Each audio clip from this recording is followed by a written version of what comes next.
Okay, welcome back to members of 121 Community Church in Grapevine, Texas, and our ongoing study in Walter Kaufmann's book, Hegel, Text and Commentary. We're going to take a look at pages 89 to 109 on the exertion of the concept. The exertion of the concept. What does Hegel mean by the exertion of the concept? Let's go to block one. We'll get started. We'll take a look at the logic of the exertion of the concept in itself as higher self motion. Soul is the motion which can move itself. Concept is the higher motion that can move itself. It is our subjective effort to comprehend concepts. Now, going out for another, it is our posited philosophical mode of thinking, coupled with our own self-analysis for each of our conceptual positions. In other words, it is a conceptual mode of thinking that we enter into. And it's also a dialectical philosophical mode of positing and return, positing and return. And that takes us to return in block 1, note 3. The return for the self is the immanent movement of the universal, the immanent movement of the universal. We transcend mere argumentative thinking, that is, merely negative thinking, without moving on to affirming the universal. We transcend that failure. The true reflects back into itself, and we transcend mere vain secular reflection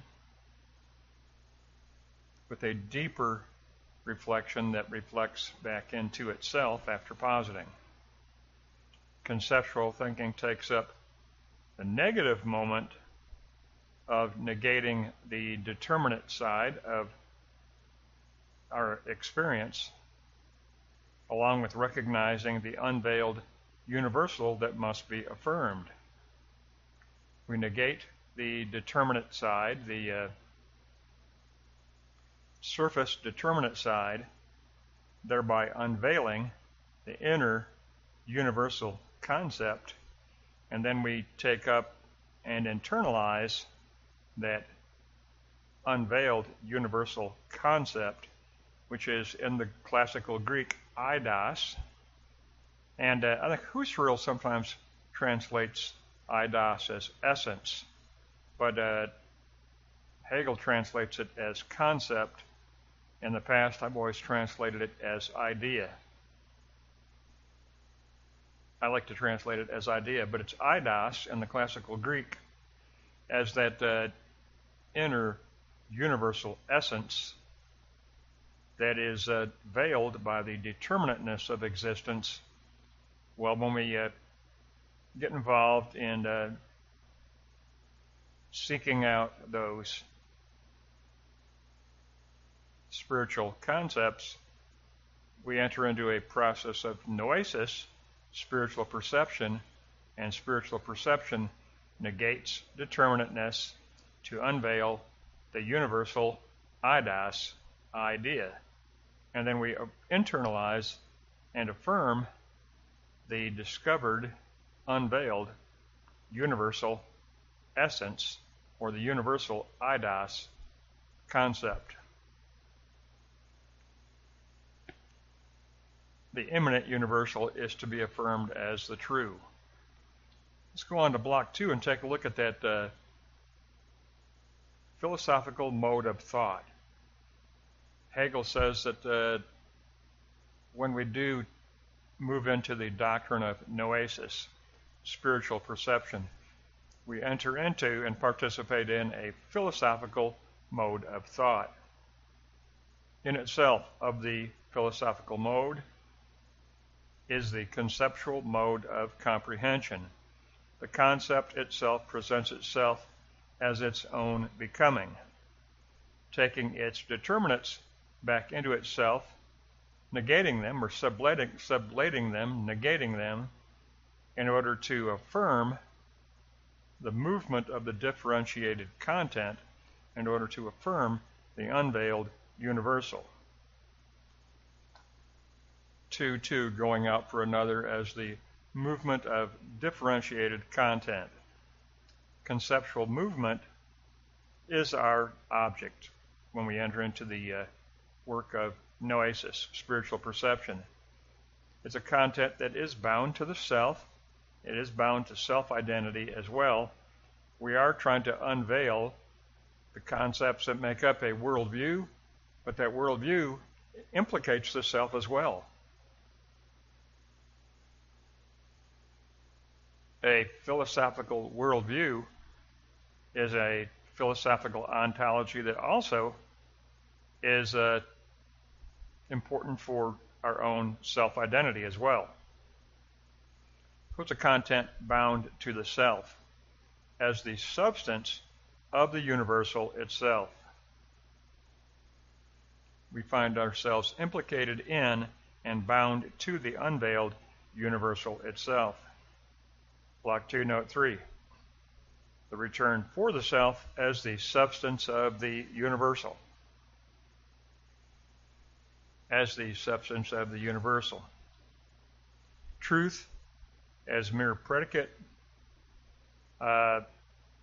gets transcended and becomes something more.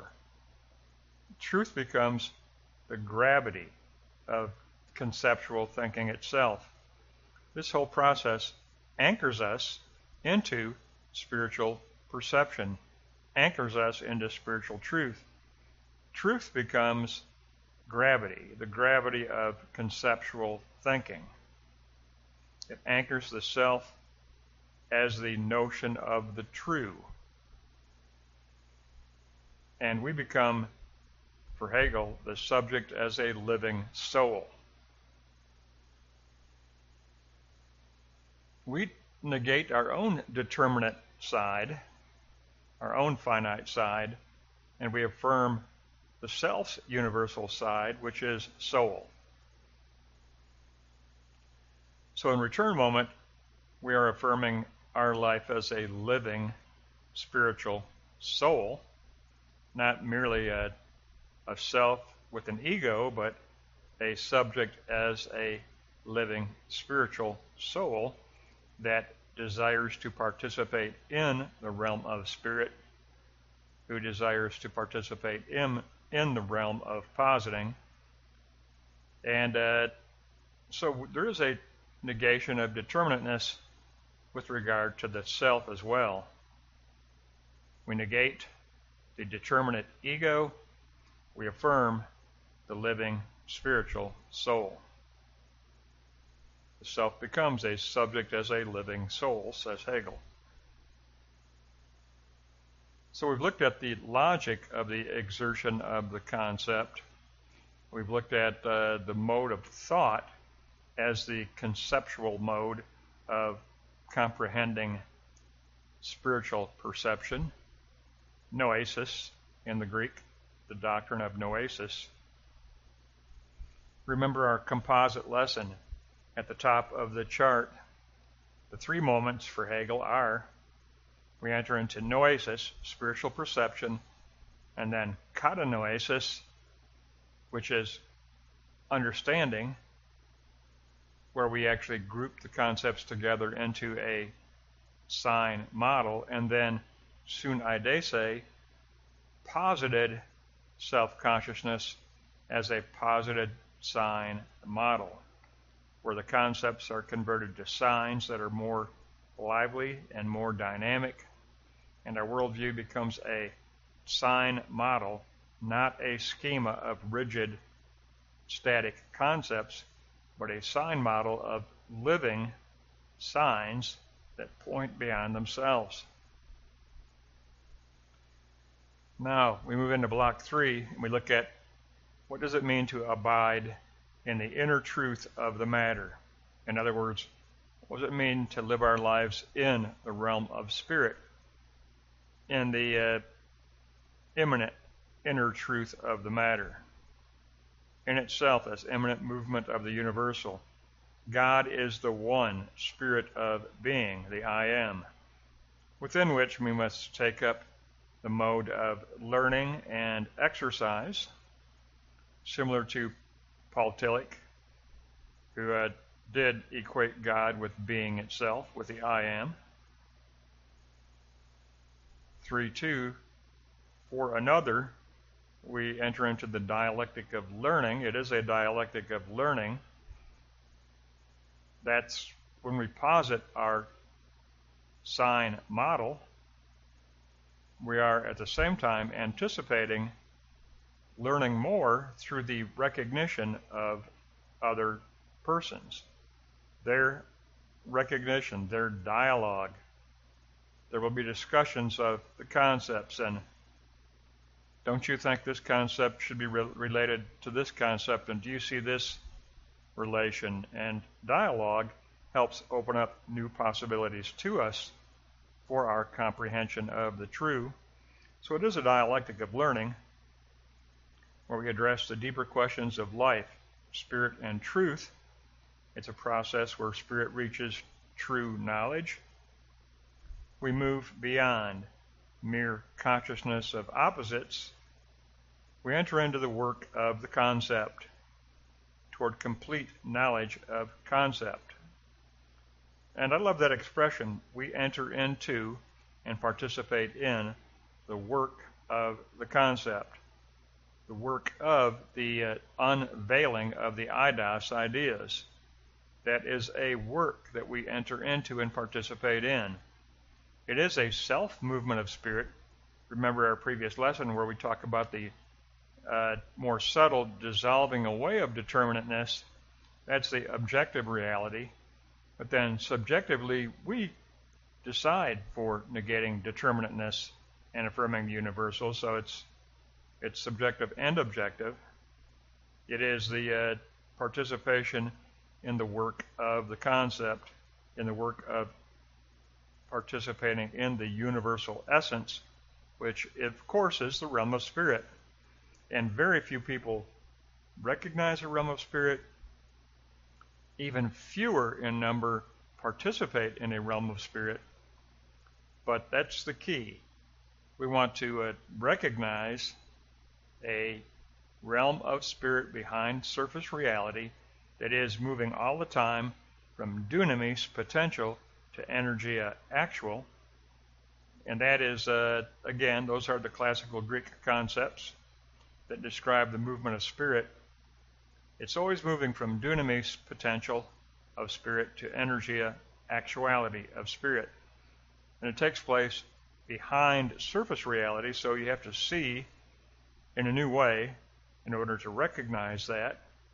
You have to see in a new way in order to comprehend the eidos, ideas that are at work in the divine kingdom.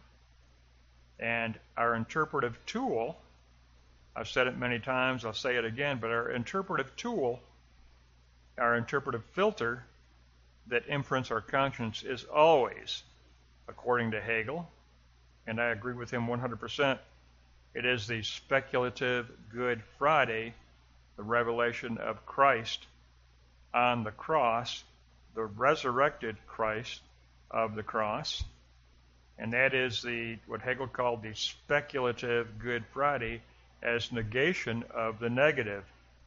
All negativity in the cross has been negated and overcome by the resurrection.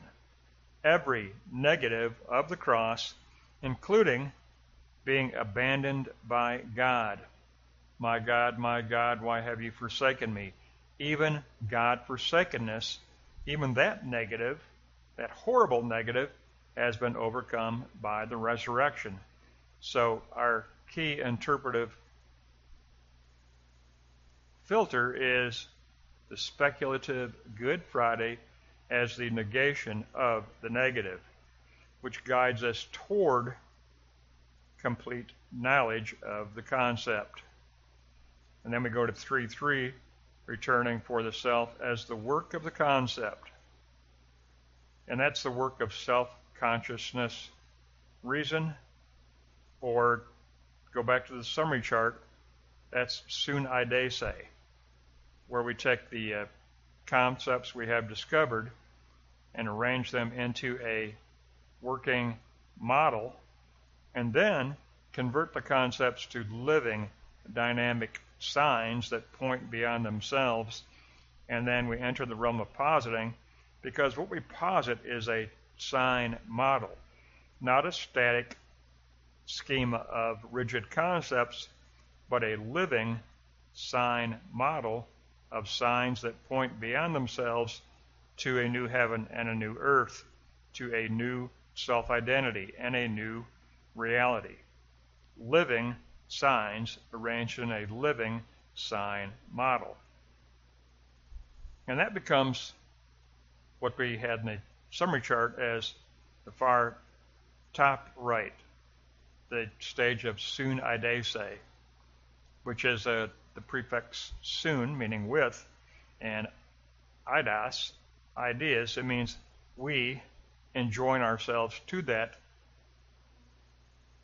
organic whole of the ideas of the kingdom, and we posit that sign model in the hope of others recognizing the truth as the revelation in Christ, truth as the speculative Good Friday, and the promise that all negative in the crucifixion has been defeated and overcome by the resurrection, even God-forsakenness. Christ suffered God-forsakenness, 3 hours of darkness from 12 p.m. to 3 p.m. And then at the conclusion of that 3 hours of darkness, as an interpretation for all those there, he cried out, my God, why have you forsaken me?" Well, he knew why, but he wanted that event to be understood as spiritually defining the suffering of God-forsakenness. Why? Because the Son of God, the Son of Man, has taken on that separation, that forsakenness, and it has been overcome by the resurrection for all eternity. It has been overcome. It has been defeated. That is why Hegel posited what he called the speculative Good Friday as negation of the negative. That was taken up by Jürgen Moltmann, if you want a theologian's name instead of a philosopher's name. Jürgen Moltmann took up that speculative Good Friday as the negation of the negative in his second book, The Crucified God. And he wrote that second book because the first book, his Theology of Hope, was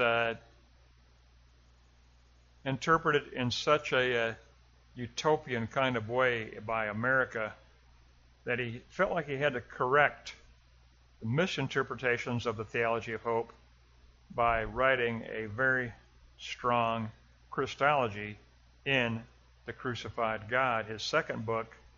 And his second book, in my opinion, is probably the greatest book he wrote. And he's written so many. But The Crucified God is tremendous. And The Crucified God by Jürgen Moltmann was his second major work, and it was a theological treatment of a conservative theologian concerning Hegel's speculative Good Friday as negation of the negative. And of course, I've got all of Moltmann's books. I've got 3 shelves of Hegel. I mean, I added a 3rd shelf this year, but I've got 2 shelves of Moltmann, and I've got 3 shelves of Hegel in my library. I added a shelf of Hegel this year because after looking at the Gospel of Mark, the second half of the Gospel of Mark chapters 8 through 16, deals specifically with the doctrine of noesis. Christ is trying to teach spiritual perception to his disciples as they travel back to Jerusalem. That second half of Mark, chapters 8 through 16, are all about the doctrine of noesis, the doctrine of spiritual perception. Well, when I discovered that, I said, wait a minute, that's Hegel's theological philosophy. That's Hegel's work. That's what he did. He presented a doctrine of noesis. And so then that got me into this year's study of Hegel. And I'm glad that I have, because it's really been a blessing to get into Hegel in a very powerful way. And I've got to say that Walter Kaufmann, the more I get into it, the more I like this little book. It's just a little thing. I mean, I can't remember what I paid for it, but it wasn't much. It's a 120-page paperback on Amazon. I mean, it's just a great little mini reader, so it's a good way to kind of take a look at Hegel without having to go through the entire phenomenology. It's a little 120-page paperback with a few notes. Not really, he calls it a commentary, but I don't call it a commentary. It's really it's a Hegel mini reader with some translation notes. So that's going to wrap up this lesson on the exertion of the concept, pages 89 to 109.